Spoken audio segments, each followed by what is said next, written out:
আসসালামু আলাইকুম। অনেকদিন বলবো বলবো করে বলা হয়নি। আসলে আমি বর্তমানে যে জায়গায় কাজ করি, সেই জায়গার কিছু সংখ্যক পেশেন্ট কেয়ার মানে অ্যাটেন্ডেন্ট দরকার।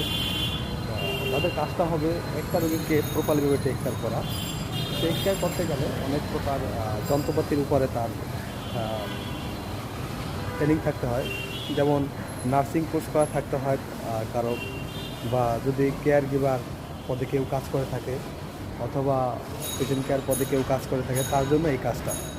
ঠিক আছে, এই কাজটা হবে একটা রুগীকে সবসময় তবে কাছাকাছি থাকতে হবে, অথবা 12 ঘন্টা থাকতে পারবে। এটা তার ইচ্ছা অনুযায়ী। ঠিক আছে, সে 12 ঘন্টা বা নাকি 24 ঘন্টা কাজ করবে একটা রুগীকে। রুগীরা যদি হসপিটাল থাকে তার হসপিটাল থাকতে হবে, রুগীরা যদি বাসা থাকে তার বাসা থাকতে হবে। এক কথা হলো যে তার কাছে, একটা রুগীর কাছেই তার থাকতে হবে। ঠিক আছে। আর আমাদের এই জায়গায়